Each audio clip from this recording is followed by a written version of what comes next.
So thanks very much for talking with me today. I'll just give you a little bit of background on the angle that I'm coming on from film and furniture.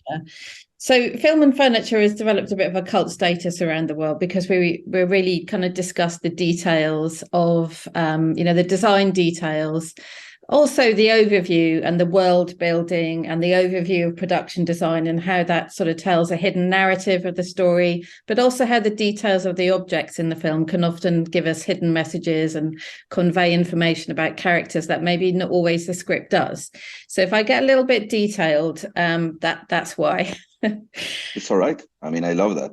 You do? No, Good, well, great. I feel passionate about that. That's in all my films. I try to put a little bit more than the object itself. What it means and what is the subcontext of all of this. Yeah, and obviously there's a lot of subcontext in Bardo. So you're based in Mexico City, is that right? But you work a lot in LA? Well, I work a lot in Europe, mostly in Europe, sometimes in the US, and in Mexico. I'm based in Mexico. I was living many years in Europe since I did Pan's Labyrinth, and I did a series of film there. And then Roma, the film Roma, brought me back to Mexico, and then I decided to stay. So this is my main base. That doesn't mean that I, go outside to the projects. So it's interesting because obviously Bardo is very much about displacement and about living in a foreign country and what that feels like and how it can play on your subconscious. So is that something that you relate to in any way? Yeah, yeah, yeah. I mean, the film, um, how to say it? The film spoke to me in first person. I have to say, like just because of that, myself, I just went for many years, and when I came back, and I had some success outside. I got the Oscar, and then when I came back, I had a lot of the feelings that I could relate to the feelings that the character it's feeling, and the idea of the time paused for you. You take an image of your furniture, your house, your family, your relationships, and when you came back, all of that is more. I mean, everything has have changed. Everything have changed in minor or in major or in minor scale, but it does change, and then you're somehow misplaced, like like um, like Silverio in a sense. That was the for me the one of the most interesting things when I read that. And the other thing that interests me was also that part of this, tale of this joining Silverio in his walk through things. He's always walking through his memories, his life, the actions that happens around, the fluidity that he has. Um, um, Part of that was also the concept of misplaced of elements that are misplaced from from the way they should be. Like, for example, we have a train that full of water in a certain way, that is flooded with water, or we have an apartment that was also flooded in a certain point, or full of sand, or we have an apartment that that it's in the middle of a desert, or at least a piece of that apartment that is in the middle of a desert, or a banister in the middle of a flat line, with lights and with cracked floor, or all of these things. Or they made a party for him in the California Dancing Club, and obviously it's a celebratory party, but there's a lot of sarcasm, or around him, or irony of his colleagues, all of these things. And he doesn't belong to Mexico. He doesn't belong to the States. Here he's coming home, and there's this scene in the border in which they make him feel that again he's misplaced. So all of that thing was a great starting thread to pull in terms of design.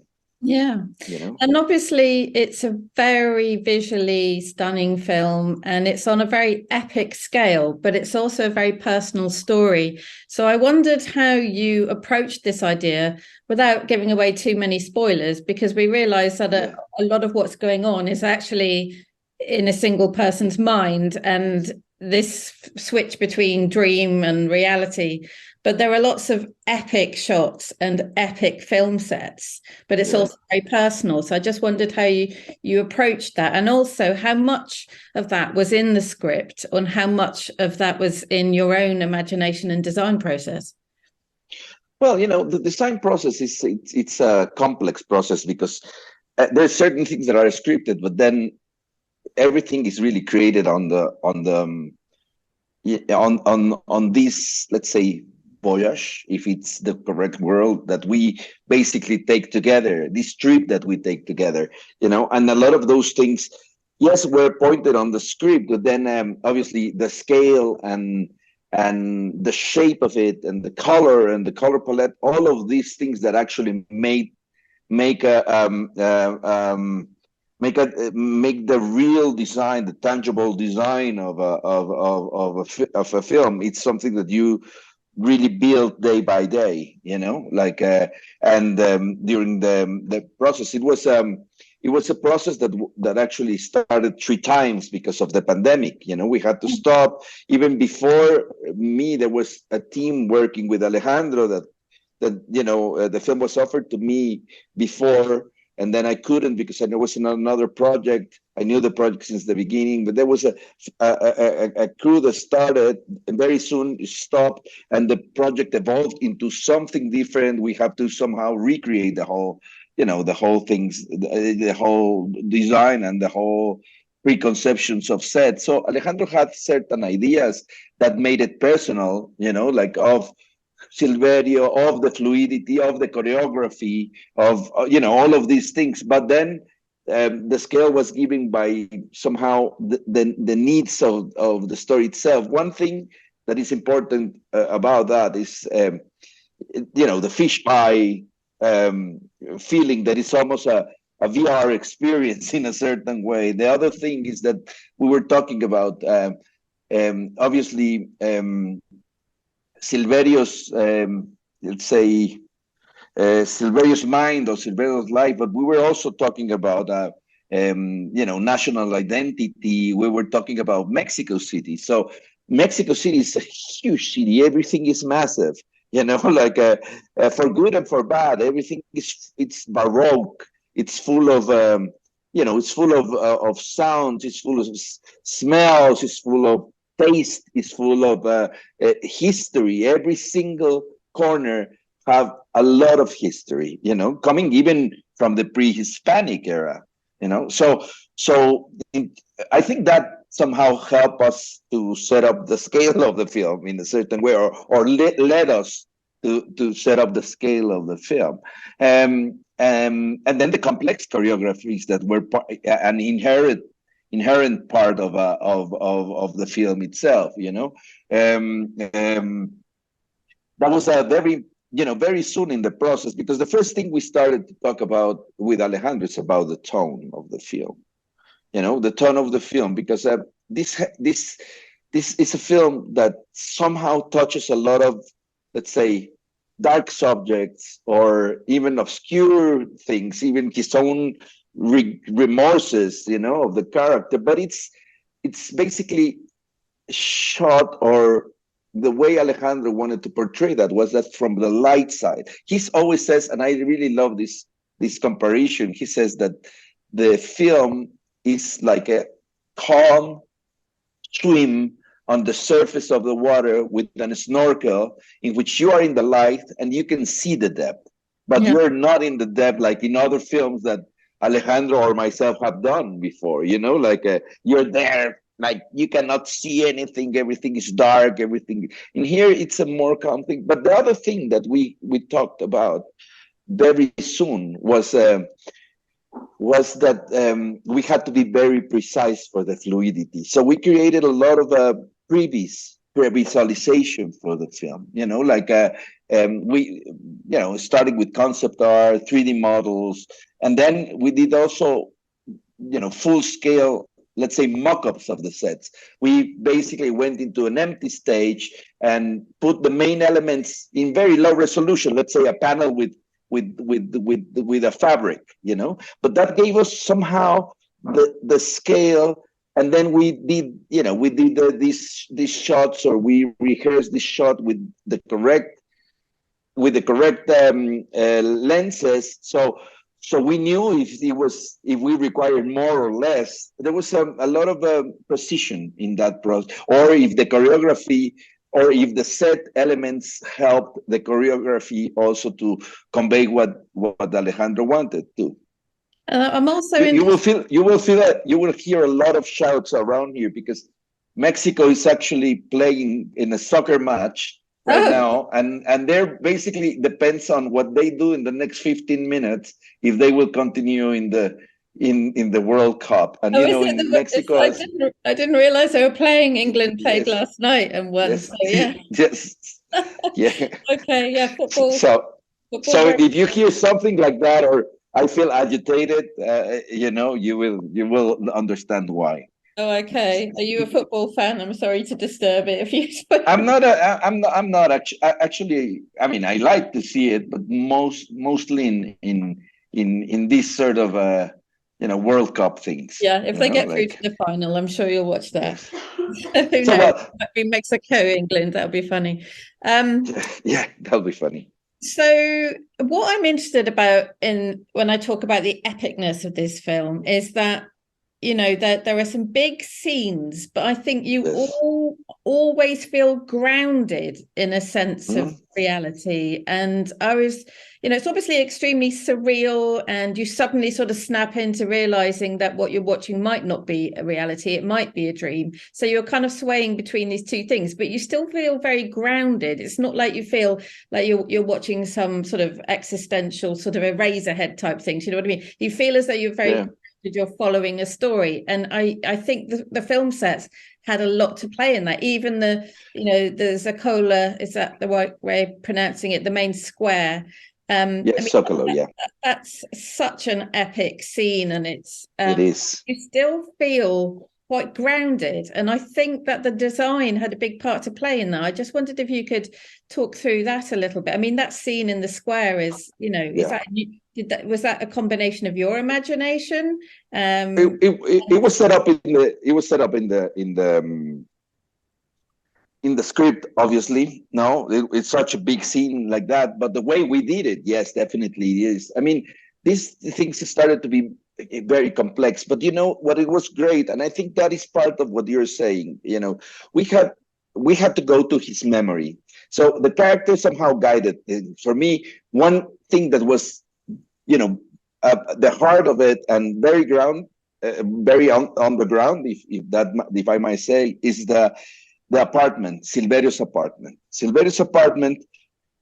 We had a lot of things. I felt very comfortable doing that set, because I can feel that it's like my house, or like Alejandro's house in that sense. Certain books, certain references, certain type. Sorry. 330. Okay, so then certain type of furniture. The idea of having a combination of very nice furniture, but also, let's say, flea market approach, very intellectual in a certain way, with that specific artwork that actually defined a generation of Mexican, let's say, creative people. That was great for us in terms of an anchor, or something to really. And the other thing that we wanted to, things are misplaced also in the apartment. There are certain things that doesn't fully belong to where they are, and actually time periods somehow mixed in a certain way. One other thing that I loved about that apartment was the idea of not being the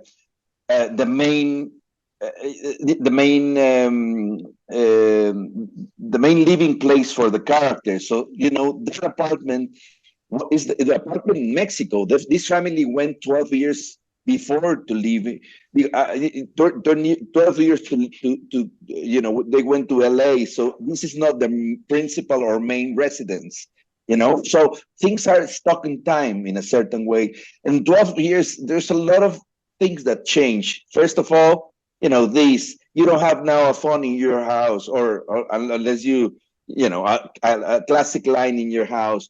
You don't have CDs now in your house. They're somehow obsolete in a certain way. You have to or you don't have all of these things, or let's say DVDs, which 12 years ago was still part of it. So all of that things were there. Also plants that were dry. So it implies a little bit of that. Then the combination in between real location, because this was a set from scratch in a studio, with all these layers of things, plus the color palette that actually I wanted to have, because we feel the world, or we know our world through the eyes of Silverio, and there's somehow an altered vision in a certain way. I wanted to enhance the color palette, and we did that with costume design, and we did that with set decoration and with the set themselves.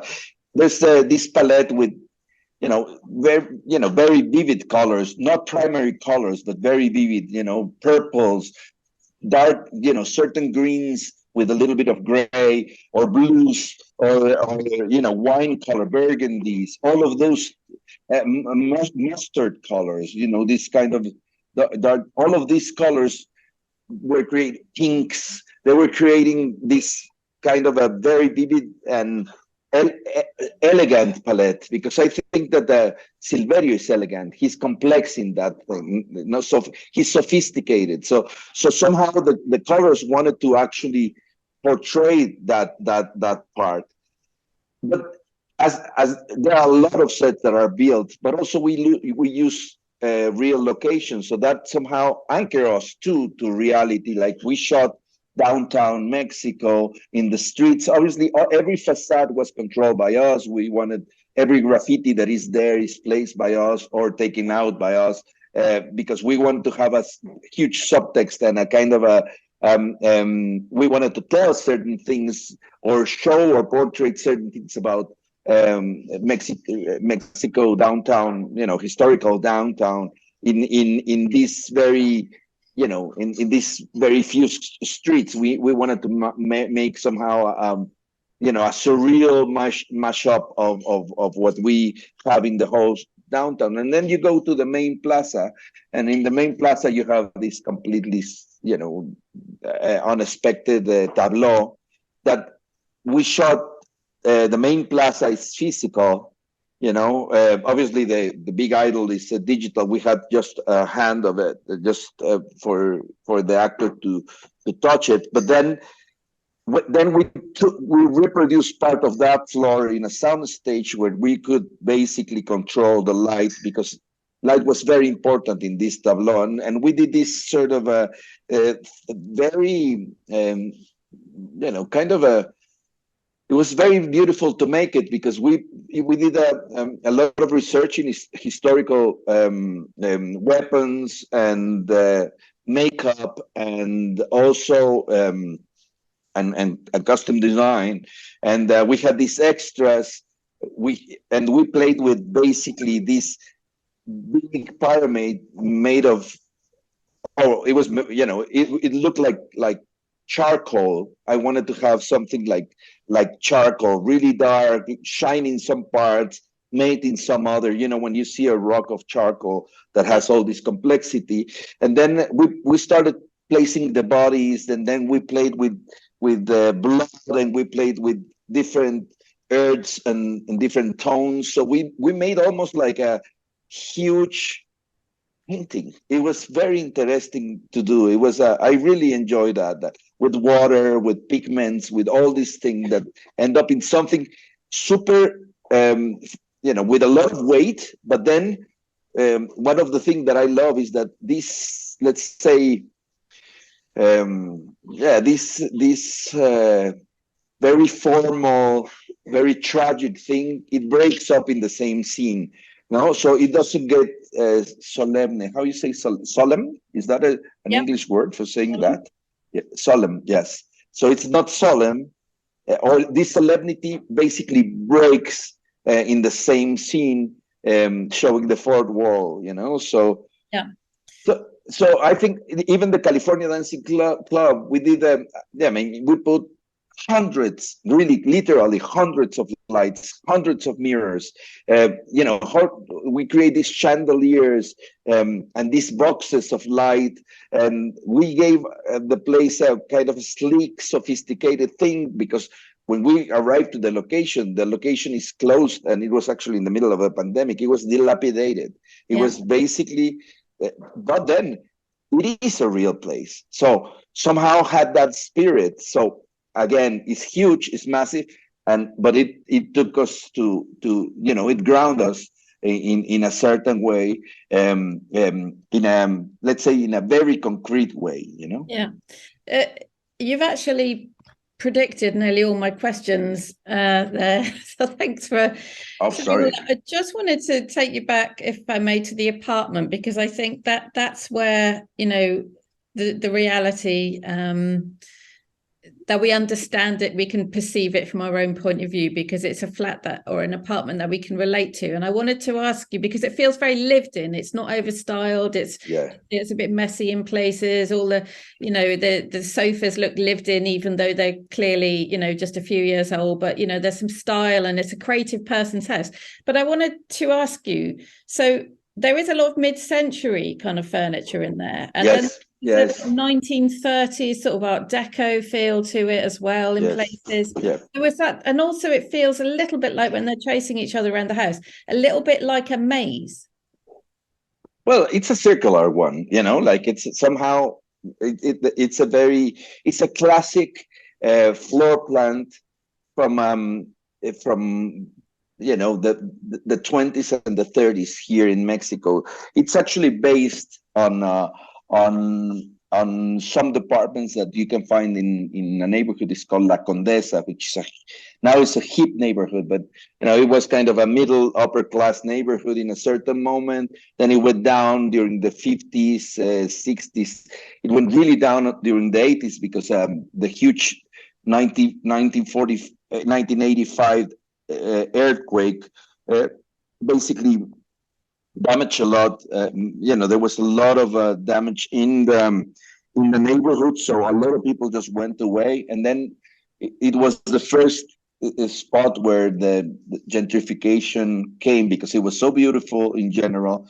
And the artists came, and now it's one of the most fashionable neighborhoods here in Mexico. You know the story perfectly well. In London you have that. I've stayed in one of those beautiful houses. I thought it was a hotel, and I realized I was staying in someone's private home. It was stunning. So yes. So it was basically, the architecture was mainly built, mainly referred to an Art Deco 30s, architecture from Mexico. That's somehow it's a code that was there. And actually the walls, if you see, they're white, which actually it was a big problem, not a problem. It was one of the first discussions when Darius Conji, the DOP, came. He said, why? And Alejandro and I were certain that it has to be white, because, the walls here in Mexico generally, they're white, and especially in that type of architecture. And actually, when we started making cinema, there was no way of having a white wall. So it created a cinematic image that we wanted to avoid. Like it was an unnatural image that we wanted to avoid, and that was the first discussion we had. The 90s, and then after that, obviously. The way you build a story when you furnish or when you dress an apartment, you have to think a lot on not just what the characters acquire in their lifetime, but also where they come from. If there was something from their parents, if there was something from their travels, and somehow all of those layers were there. So mid-century, there was a lot of mid-century, yes. There was even older things. There were some antiques as well, the piano, there was some Van Buren pieces as well. And but the main thing was that you will have to feel that they have lived there for Yes. many years. Yes. No, so actually we recreated and we did a lot of furniture as well for the set itself. But there was a lot of care in the scenic paint and in the let's say in the aging team that we had in order to basically tell all of these stories. And what is beautiful is also that that I believe that in the film there's a mosaic of Mexican architecture, from the historical one, like the Castillo de Chapultepec, the castle of Chapultepec, which is a historical. It's the only castle, I think, it's the only castle in Mexico. It used to be the presidential house for many years, and it's a beautiful land. And obviously stained glass, yeah. Yeah, the stained glass, and you can see that also. Something that happened after the revolution in Mexico, when in 1921, when the war was over and there was this new government forming, there was this idea of these new thinkers of creating art in the walls of the public buildings. So that's why the Mexican muralism basically exploded the way it is. It did, and actually, there's a lot of inspiration of that also in the film. But also, we shot with some of these murals, and so you have that. Obviously, that was an historical site, so we were very limited in terms of what to shoot. We had to, all of the gunfires and all of those things had to be created in digital. No, but we had a choreography there that was somehow enhanced with something else. But we created the tower, the Chapultepec Tower, a full-scale tower, huge. We built it in a parking lot, so we could basically shot the guy jumping with the flag. Yeah. Remember? Jumping off with the flag. Yeah. So we had that historical part. Then we have the architecture of Mexico City, because that was built in the 19th century. That castle. Then we had all the most antique quartieri,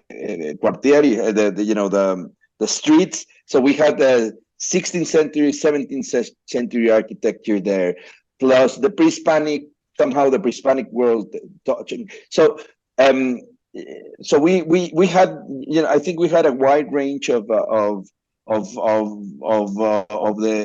the rich Mexican architecture in the film itself, which I it also caught my attention when I was reading and talking about the project. All right.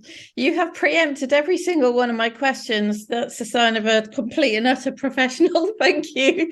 Thank you. Just one rather silly question I want to ask you is, did I see a wooden spiky puffer fish in the apartment on the table? Do you recall this?